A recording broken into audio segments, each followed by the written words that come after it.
नमस्कार मित्रांनो, अनुभव स्टडीमध्ये सर्वांचं स्वागत.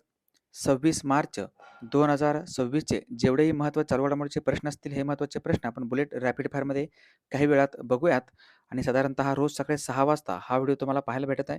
तुम्ही नवीन असाल तर चॅनल सबस्क्राईब करा आणि तुमच्या मित्रापर्यंत लिंक शेअर करा आणि शक्य झालं तर व्हिडिओला लाईक जरूर करायचं आहे. ओके, चला बघूयात आपण. खूप महत्त्वाचा व्हिडिओ ठरत असतो. रोज सकाळी न चुकता 20 ते 25 मिनिटाचा हा लेक्चर जो आहे तो तुमच्या अभ्यासाची दिवसाची सुरुवात आहे ती खूप छान पद्धतीने होत असतं. न चुकता लेक्चर बघा. जरी सकाळी 6 वाजता नाही बघणं झालं तर दिवसभरामध्ये तुम्ही कधीही लेक्चर बघा, परंतु लेक्चर बघून पूर्ण करा, जेणेकरून तुम्हाला चालू घडामोडीचे महत्त्वाचे प्रश्न भेटून जातील. चला, कालच्या लेक्चरमध्ये जो प्रश्न विचारला होता त्याच्यावरती एक नजर टाकूयात आपण. प्रश्न असा होता, नुकतेच खालीलपैकी कोणत्या देशात मोबाईल वर्ल्ड काँग्रेस 2026चे आयोजन करण्यात आलेलं आहे? हे मोबाईल वर्ल्ड काँग्रेसचं आयोजन कोणत्या ठिकाणी करण्यात आलं होतं? अगदी छान पद्धतीनं सर्वांनी योग्य उत्तर दिलं आहे. रोज जर तुम्ही उत्तर दिलात आणि जर त्याचं उत्तर जे बरोबर आहे किंवा चुकलेलं आहे, हे जर तुम्ही रोज येऊन जर चेक केलात तर नक्कीच तुम्हाला त्याचा फायदा होऊन जाईल. ओके, आणि याचं उत्तर कोणत्या ठिकाणी पार पडलं तर हे बार्सिलोना या ठिकाणी पार पडले. बार्सिलोना कुठे येतं तर हे स्पेन या देशामध्ये येतो. पर्याय क्रमांक 1 लक्षात ठेवा, स्पेन. या स्पेनची राजधानी काय असेल? माद्रिद ह्याची स्पेनची राजधानी आहे.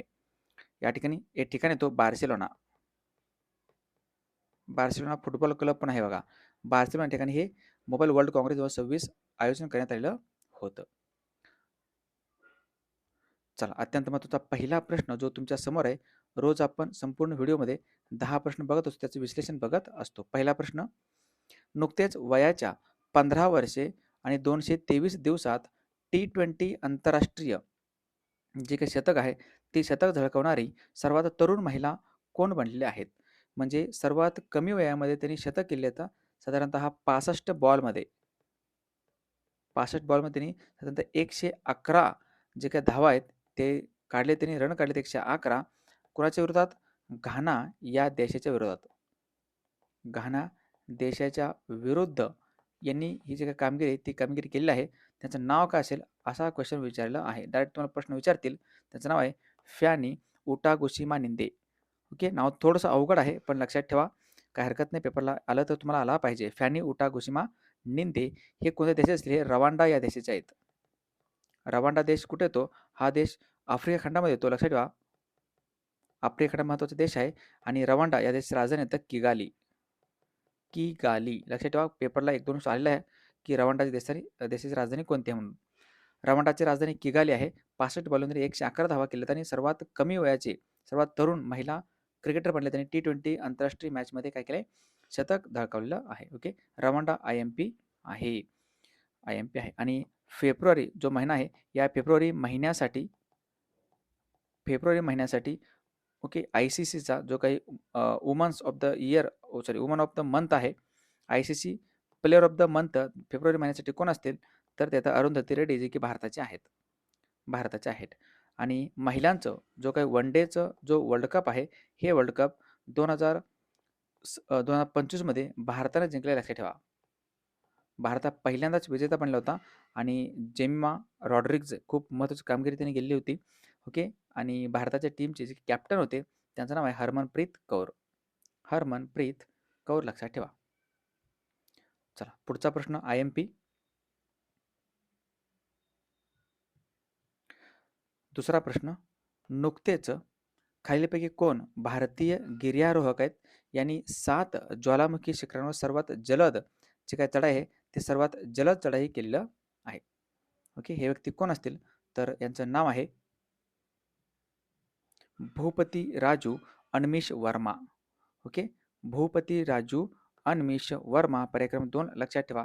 यांनी गिर्यारोहक आहेत, म्हणजे एव्हरेस्ट वीर म्हटलं तर काय हरकत नाही. यांनी काय केलं तर नुकतंच 7 ज्वालामुखीचे शिखर आहेत, म्हणजे 7 खंड जे आहेत ना, या 7 खंडामधील सर्वोच्च 7 ज्वालामुखीचे शिखर आहेत, यांनी हे सर केलेलं आहे.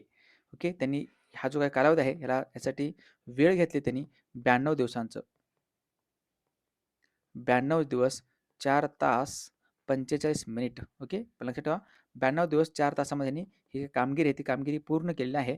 7 ज्वालामुखी शिखरे सर्वोच्च जे जगातील आहेत ते रेकॉर्ड केले त्यांनी साधारणतः. गिनीज वर्ल्ड रेकॉर्ड त्यांनी केलेलं आहे. जगातील सर्वोच्च ज्वालामुखी शिखर कुठलं असेल? Ojos del Salado. Ojos del Salado हे संपूर्ण जगातील सर्वात उंच ज्वालामुखी शिखर लक्षात ठेवा, जे दक्षिण अमेरिका या खंडामध्ये येतो. अँडीज पर्वतरांगेमध्ये येतो हा वाला.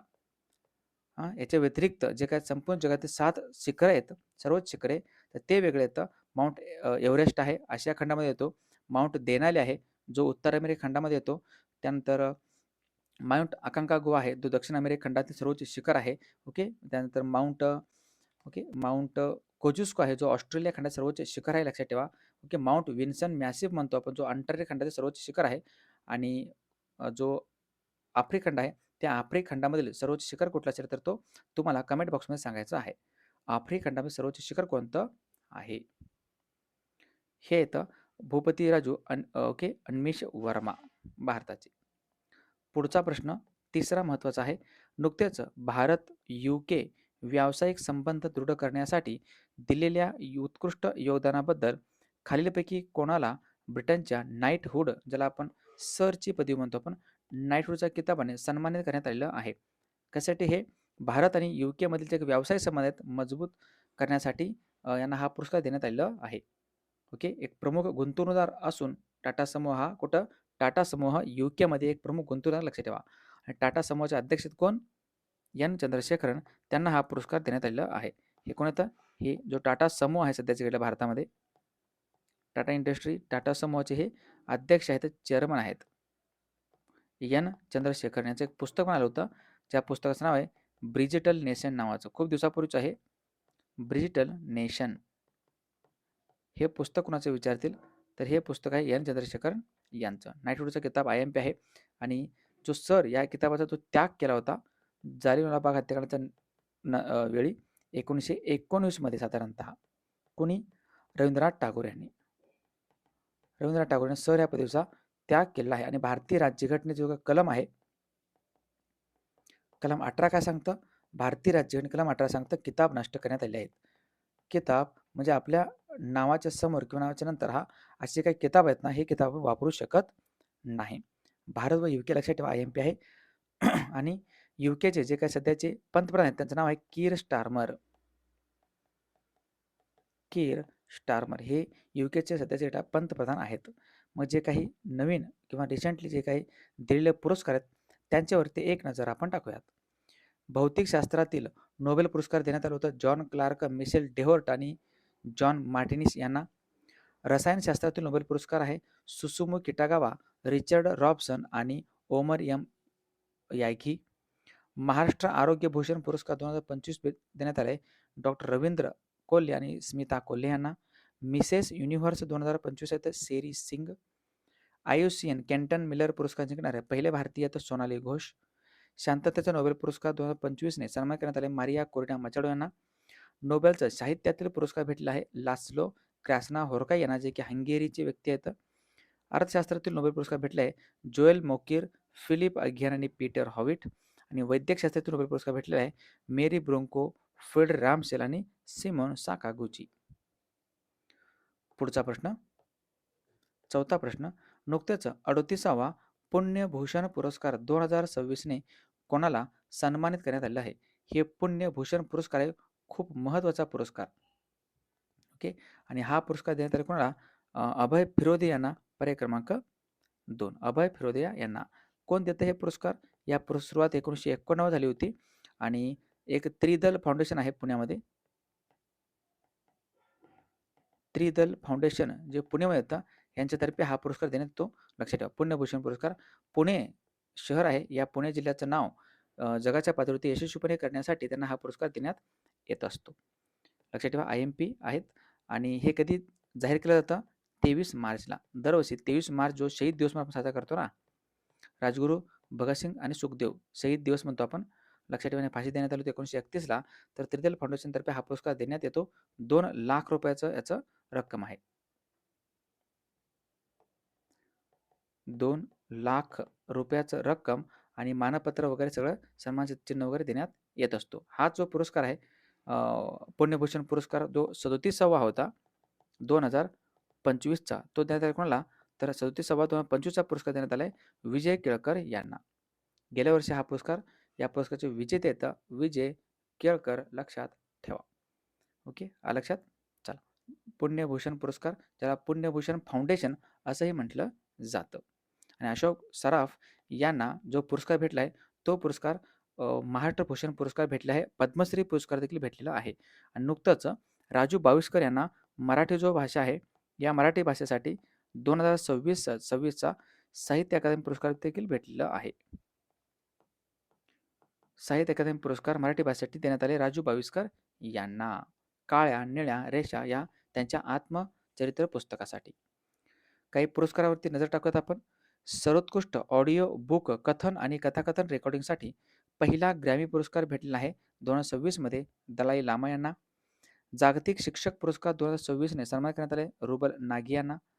83व्या गोल्डन ग्लोब पुरस्कार 2026 मध्ये सर्वोत्कृष्ट चित्रपट भेटला आहे, पुरस्कार भेटला आहे वन बॅटल आफ्टर अनदर याला. आणि याच चित्रपटाला बेस्ट ऑस्कर पुरस्कार देखील भेटलेला आहे. बाफ्टा पुरस्कार 2026 मध्ये सर्वोत्कृष्ट बाल आणि कुटुंब चित्रपट पुरस्कार भेटला आहे बुंग मणिपूर भाषेतील या चित्रपटाला. श्री चंद्रशेखरेंद्र सरस्वती राष्ट्रीय प्रतिष्ठित पुरस्कार 2025 ने सन्मान करण्यात आला आहे हेमंता बिस्वा शर्मा यांना. सीईओ ऑफ द इयर 2026चे पुरस्कार विजेते आहेत समीर कनोडिया. आणि इस्रायल देशाचा speaker of the Knesset medal 2026 भेटला आहे नरेंद्र मोदी यांना. चला, पुढचा प्रश्न महत्त्वाचा आहे. खालीलपैकी कोणत्या सत्याग्रहाचे 2026-27 हे वर्ष शताब्दी वर्ष म्हणून महाराष्ट्रात साजरा करण्यात येत आहे? 2026-27ला हा जो काही पुरस्कार आहे, हा जो काही उत्सव सत्याग्रह आहे, हा सत्याग्रह 100 वर्ष पूर्ण करण्यात येत आहे. 2027 हे वर्ष आपण साजरा करतोय, 26-27 हे वर्ष. आणि हे कुठलं असेल, सगळ्यांना ओळखलं असेल, ह्या चित्राला बघूनच ओळखलं असेल. हे आहे महाडचं 14 तळे सत्याग्रह, जो घडला होता कधी? हा घडला होता मार्च 1927 मध्ये महाड या ठिकाणी. ओके, महाड 14 तळे सत्याग्रह म्हणतो आपण, जो रायगड या जिल्ह्यामध्ये येतो. आणि डॉक्टर बाबासाहेब आंबेडकर यांनी हा सत्याग्रह केला होता. डॉक्टर बाबासाहेब आंबेडकर, लक्षात ठेवा, डॉक्टर बाबासाहेब आंबेडकर शताब्दी वर्ष याचा आहे महाड 14 तळे सत्याग्रहाचा. रायगड जिल्ह्यामध्ये तो येतो. तो हा जो तलाव आहे तो तलाव सर्वांसाठी खुलं किंवा ओपन करून देण्यात आलं होतं. सविनय कायदेमन कधीचा आहे? ह्या 1930चं. आणि जो सविनय कायदेमन आंदोलन हा रद्द झाला 1934 मध्ये. असहकार चळवळ जो आहे तो 1920चा आहे. असहकार चळवळ रद्द झाला 1922 मध्ये. पर्वती मंदिर सत्याग्रह पण आहे, जो साधारणतः 29च्या दरम्यान करण्यात आलेला आहे. पर्वती मंदिर सत्याग्रह जो पुणेमध्ये येतो, पुणेमध्ये आहे. ह्याच्या व्यतिरिक्त काळाराम मंदिर सत्याग्रह पण केलेलं होतं डॉक्टर बाबासाहेब आंबेडकरांनी 1930 मध्ये. कुठं? नाशिक या ठिकाणी. पुढचा प्रश्न 6वा. नुकतेच पर्यावरणाचा समतोल आणि वाळू टंचाईवर उपाय असणारा राज्यातील पहिला सँड प्रकल्प कोणत्या जिल्ह्यात सुरू करण्यात आलेला आहे? हे सुरू करण्यात आले शिरगाव तालुका कराड या ठिकाणी, म्हणजेच सातारा जिल्हा येतो पर्याय क्रमांक 1. सातारा जिल्ह्यामध्ये एक छोटंसं गाव आहे शिरगाव नावाचं. शिरगाव जो तालुका कराडमध्ये येतो, कराड तालुक्यामध्ये येतो, लक्षात ठेवा. या ठिकाणी एक व्यक्ती आहेत धैर्यशील पाटील, उद्योजक आहेत, ज्यांचं नाव आहे धैर्यशील पाटील. यांनी याची काय केले, ह्या उद्योगाची स्थापना केलेली आहे. कशासाठी? हे म्हणजेच वाळूवर उपाय आहेत, सँड म्हणतो आपण त्याला. हे वाळूसाठी उपाय किंवा पर्याय म्हणून हे शोधण्यात आले, बांधकामासाठी आपण वापरू शकतो सँड प्रकल्प. धैर्यशील पाटीलने सुरू केले, लक्षात ठेवा, शिरगावमध्ये सातारा जिल्ह्यामध्ये. आणि याचं कौतुक केलं महाराष्ट्राचे महसूल मंत्री यांनी. महाराष्ट्राचे महसूल मंत्री कोण असतील? चंद्रशेखर बावनकुळे. चंद्रशेखर बावनकुळे हे तर महाराष्ट्राचे महसूल मंत्रालयाचे मंत्री. त्यांनी त्याचं कौतुक केलं आहे, कारण सरकारनं 2015 मध्ये, ओके, सरकारनं 2025 मध्ये एक धोरण आणलं होतं. सरकारचं धोरण आहे 2025चं. कुठलं? सँड धोरण. क्वेश्चन विचारतील की सँड धोरण हे कोणत्या वर्षीचं आहे? महाराष्ट्र सरकारचं ते 23 मे 2025चं हे आहे. लक्षात ठेवा. कराड जो आहे, कराड या ठिकाणी 2 नदी संगम होतो, कृष्णा आणि कोयना. या ठिकाणी प्रीती संगम आहे ना, यांचा संगम या ठिकाणी झालेला आहे, कृष्णा आणि कोयना. कराड तालुक्यामध्ये टेंभू नावाचं गाव आहे, ज्या गावामध्ये गोपाळ गणेश आगरकर यांचा जन्म देखील झालेला आहे. टेंभू नाव जो गाव आहे ना, हे कर्जत तालुक्यामध्ये येतो, लक्षात ठेवा. या ठिकाणी आगरकर यांचा जन्म झालेला आहे. गोपाळ गणेश आगरकर, ज्यांना आपण बुद्धी प्रामाण्यवादी समाजसुधारक असं म्हणतो, यांचा जन्म या ठिकाणी झालेला आहे. आणि जागतिक पर्यावरण दिवस असतो 5 जूनला. हे ते व्यक्ती होता आणि हे तर मंत्री महाराष्ट्राचे. चला 7वा प्रश्न. नुकतेच खालीलपैकी कोणत्या देशात काकाडो युद्ध अभ्यास 2026 चे आयोजन करण्यात आलेलं आहे? हे काकाडो युद्ध अभ्यास नुकतंच पार पडलं ऑस्ट्रेलिया देशामध्ये. पर्याय क्रमांक 4 लक्षात ठेवा. ऑस्ट्रेलियाची राजधानी तर कॅनबेरा. कॅनबेरा ही राजधानी आहे आणि या ठिकाणी हा जो युद्धाभ्यास आहे, या युद्धाभ्यासामध्ये भारताकडून कोणतं जहाज सहभाग होईल? भारताकडून कोणतं जहाज भाग घेतलं ह्या काकाडोमध्ये? तर ते आहे INS नीलगिरी. INS नीलगिरी या जहाजानं ह्याच्यामध्ये भाग घेतलेला आहे, लक्षात ठेवा. INS नीलगिरी. ऑस्ट्रेलिया, अच्छा, सेपरेट भारत आणि ऑस्ट्रेलिया जो 2 देश येतात ह्यांच्या दरम्यान एक युद्धाभ्यास ऐकला जातो, ज्याचं नाव आहे ऑस्ट्रा हिंद नावाचं. ऑस्ट्रा हिंद आहे. त्यानंतर ऑस इंडेक्स आहे. ऑस इंडेक्स आहे.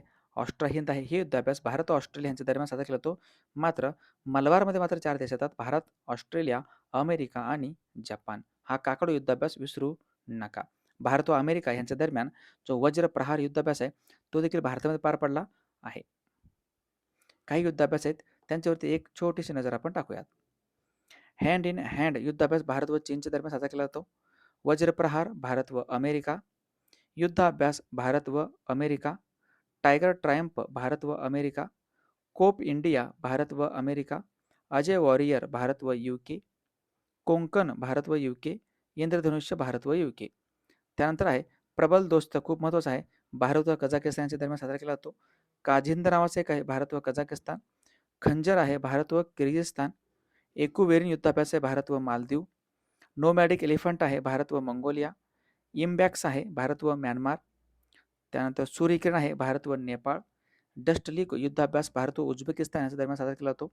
हरिमोह शक्ती असू द्या किंवा उदार शक्ती असू द्या, दोन्ही पण भारत व मलेशिया यांच्या दरम्यान साजरा केला जातो. सायक्लोन आहे, भारत व इजिप्त. डेझर्ट वॉरियर आहे, भारत व इजिप्त. डेझर्ट फ्लॅग आहे, भारत व UAE.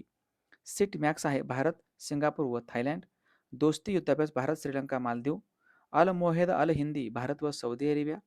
मलबार युद्धाभ्यास भारत, अमेरिका, जपान, ऑस्ट्रेलिया. अल नगाह भारत व ओमान. ईस्टर्न ब्रिज भारत व ओमान. नसीम अल बहार भारत व ओमान, लक्षात ठेवा. चला पुढचा 8वा प्रश्न महत्त्वाचा आहे. नुकतेच खालीलपैकी कोणत्या दिवशी आसाम रायफल दिन हा साजरा करण्यात आलेला आहे? हा आसाम रायफल दिवस असतो कधी? तर तो असतो 24 मार्चला. 24 मार्च 1835 ची याची स्थापना आहे. 24 मार्च 1835 स्थापना आहे आसाम रायफलची. ज्या आसाम रायफल जो आहे याचं हेडक्वार्टर कुठं असेल? याचं मुख्यालय होतं शिलाँग या ठिकाणी, जी मेघालयची राजधानी आहे. मेघालयची राजधानी शिलाँग या ठिकाणी आसाम रायफलचं हेडक्वार्टर येतो, लक्षात ठेवा. मात्र आसाम रायफल कायदा कधीचा आहे, ॲक्ट कधीचा आहे? तर हा 2006चा आहे. आज आसाम रायफल ॲक्ट 2006. आणि पूर्वी ज्यावेळेस त्याची स्थापना झाली होती 1835 मध्ये, ओके, त्यावेळेस त्याचं नाव जे होतं ना, ते त्यावेळेस त्याचं नाव वेगळंच होतं. ठीक आहे. मात्र आज आपण त्याला काय म्हणतो? आसाम रायफल असं म्हणतो. ह्याचे प्रमुख कोण असतील याचे? आसाम रायफलचे प्रमुख आहेत विकास लखेरा. विकास लखेरा किंवा लखेडा असं आपण त्याला म्हणतो. ओके, लक्षात ठेवा. IMP आहे आसाम रायफल, ज्याला आपण ओके ईशान्येकडील प्रहरी, पूर्वोत्तर प्रहरी असंही म्हणू शकतो. 24 मार्चला अजून एक दिवस असतो. कुठला? 24 मार्चला अजून एक दिवस असतो, जागतिक क्षयरोग दिवस. जागतिक क्षयरोग दिन, लक्षात ठेवा. अच्छा, BSF दिन कधी असतो? हा असतो 1 डिसेंबरला. BSF दिवस असतो 1 डिसेंबरला, लक्षात ठेवा. 24 मार्च जागतिक क्षयरोग दिवस आहे. ओके, त्यानंतर 22 मार्चला कुठला असेल? जागतिक जल दिन आहे. 22 मार्चला जागतिक जल दिवस. 23 मार्चला असतो जागतिक हवामान दिवस. ओके, हवामान दिवस. आणि शहीद दिन. शहीद दिन 23 मार्च. ओके, चला, हे आहे आसाम रायफल. 191वा आपला स्थापना दिवस 2026 मध्ये साजरा करतोय आसाम रायफल. पुढचा 9वा प्रश्न महत्त्वाचा आहे. नुकतेच सिंधू नदी ग्रीन कॉरिडॉर प्रोजेक्ट कोणत्या ठिकाणी लॉन्च करण्यात आलेला आहे? सिंधू नदी हे ग्रीन कॉरिडॉर प्रोजेक्ट आहे. हे लॉन्च करण्यात आले कोणत्या ठिकाणी? तर लडाख या ठिकाणी. पर्याय क्रमांक 2 लडाख. त्याची राजधानी असेल लेह. लेह लक्षात ठेवा. जे सिंधू नदी जी आहे ना, सिंधू नदी साधारणतः लडाखमधून वाहतेच आणि सिंधू नदीच्या काठावरती साधारणतः 1000 जे काही रोपे आहेत ना, हे रोपे लावण्यात आलेले आहेत. लावण्यात आली होती. लक्षात ठेवा या ठिकाणी. आणि लडाखचे जे काही नवीन नायब राज्यपाल बनले त्यांचं नाव काय असेल? लडाखचे नवीन नायब राज्यपाल आहेत विनय कुमार सक्सेना. विनय कुमार सक्सेना लक्षात ठेवा. ज्याला व्ही के सक्सेना असं म्हणतो, जे की पूर्वी दिल्लीचे नायब राज्यपाल होते. नायब राज्यपाल होते. आणि असा हा जो काही भारतामध्ये जो एकमेव थंड वाळवंटे किनारे समुद्र किनाऱ्याच्या दरम्यान नदी किनाऱ्याच्या दरम्यान हा प्रकल्प उभारण्यात आलेला जो पहिला प्रोजेक्ट आहे. अशा पद्धतीचा पहिला प्रोजेक्ट लक्षात ठेवा. आणि शीत वाळवंट पण आहे बघा. लडाखमध्ये कुठला आहे? शीत वाळवंट देखील आहे तो. जसं वाळवंट हे म्हणजे हे पण आहेत, कोरडे पण आहेत, तसंच शीत वाळवंट पण असतात. अंतिम प्रश्न, 10वा प्रश्न महत्त्वाचा आहे.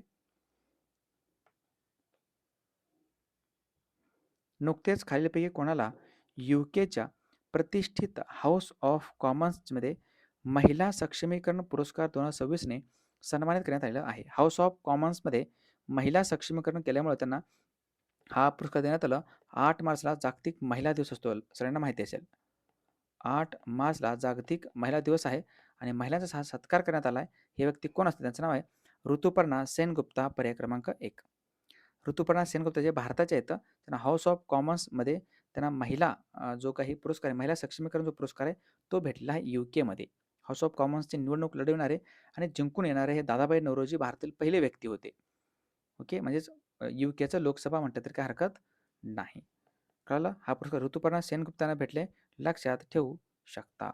आणि सफिना हुसेन जे आहेत ना, यांचं एक एज्युकेट गर्ल नावाची संस्था आहे.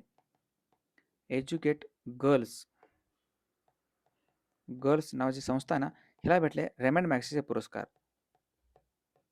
गेल्या वर्षी रेमंड मॅग्सेसे पुरस्कार एज्युकेट गर्ल्स या संस्थेला भेटला आहे. 2025चा पुरस्कार लक्षात ठेवा. चला, हे होते अत्यंत महत्त्वाचे प्रश्न, महत्त्वाचे जी के. मालच्या किंवा कालच्या प्रश्नावरती एक आपण नजर टाकूयात. रिव्हिजन करणं खूप खूप गरजेचं असतो. नुकतेच नेपाळच्या पहिल्या तृतीयपंथी महिला खासदार बनलेत कोण? भूमिका श्रेष्ठ. नुकतेच नवी दिल्ली येथे पार पडलेल्या पहिल्या ब्रिक्स शेर्पा परिषदेमध्ये भारताकडून शेर्पा कोण होते? सुधाकर दलेला. राष्ट्रीय मागासवर्गीय आयोगाच्या NCBCच्या अध्यक्षपदी कोणाची नियुक्ती करण्यात आली आहे? साध्वी निरंजन ज्योती. वर्ष 2028 मध्ये जागतिक इनडोअर ॲथलेटिक चॅम्पियनशिपचे आयोजन प्रथमच भारतात कोणत्या ठिकाणी करण्यात येणार आहे? भुवनेश्वरला. नुकत्याच थायलंडच्या पंतप्रधानपदी कोणाची नियुक्ती करण्यात आली आहे? अनुतीन चारणविराकुल. फोर्ब्सच्या 2026च्या जगातील अब्ज देशांच्या यादीत कोणत्या भारतीय शिक्षण तज्ज्ञाचा समावेश करण्यात आला आहे? अलक पांडे. भारत व चीन यांच्या दरम्यान 7 वर्षापूर्वी बंद करण्यात आलेले आता पुन्हा सुरू करण्यात आलेले खिंड कोणते असेल? तर ते लिपुलेख खिंड. राष्ट्रकुल युवा क्रीडा स्पर्धा 2027 होणार कोणत्या देशामध्ये? माल्टा या देशामध्ये. नुकत्याच चर्चेत असलेले करुणा द पॉवर ऑफ कंपेशन हे पुस्तक कोणाचं आहे? हे पुस्तक आहे कैलास सत्यार्थी यांना नोबेल पुरस्कार विजेते. आणि नुकतेच कोणत्या देशाने जागतिक आरोग्य संघटनेतून बाहेर पडण्याचा निर्णय घेतलेला आहे? तर तो देश आहे अर्जेंटिना. हे होते अत्यंत महत्त्वाचे प्रश्न. चला, या प्रश्नाचं उत्तर सर्वांनी कमेंट बॉक्समध्ये द्यायचं आहे. जागतिक दहशतवाद निर्देशांक 2026 मध्ये भारत जगात कितव्या क्रमांकावर आहे? ओके, कमेंट बॉक्समध्ये उत्तर सांगा. ऑप्शन तुमच्या समोर आहेत. ह्याचं उत्तर आपण उद्या सकाळच्या बुलेट रॅपिडमध्ये बघणार आहोत. जाता जाता राजगुरू पुस्तक, नादवरीचं पुस्तक आणि स्वप्नपूर्ती पुस्तक, जर कोणाला कुठलं पुस्तक घ्यायचं असेल दुकानात घ्या किंवा घरपोच मागवायचं असेल तर ह्या नंबरवर देखील किंवा ॲमेझॉनवरती पण तुम्ही पुस्तक खरेदी करू शकता. ओके, चालेल. तर थांबत आपण. हे राजगुरूची मूळ किंमत आहेत. या प्रत्येक किमतीचे पुस्तक आहेत, मूळ किंमत यांची आहे. बाकी तुम्हाला डिस्काउंटमध्ये पुस्तक भेटून जाईल. ओके, साधारणतः राजगुरू जर तुम्ही घेतलात, आज घेतला, तर पुढच्या भरतीच्या वेळेस तुम्हाला खूप खूप महत्त्वाचा ह्याचा फायदा होऊन जाईल. सर्व विषय त्याच्यामध्ये A to Z विषय, पोलीस भरतीचे किंवा सरळ सेवेचे प्रश्न मी याच्यामध्ये कव्हर केलेलं आहे. राजगुरू 22,500 प्लसचा ठोकळा. चला, थांबूयात आपण. भेटूयात नेक्स्ट उद्याच्या लेक्चरमध्ये. तोपर्यंत पाहत राहा अनुभव स्टोरी. जाता जाता सबस्क्राईब करा चॅनलला, लाईक करा व्हिडिओ आवडला असेल तर, आणि तुमच्या मित्रापर्यंत शेअर जरूर करा. ओके, चला, थँक्यू. जय हिंद.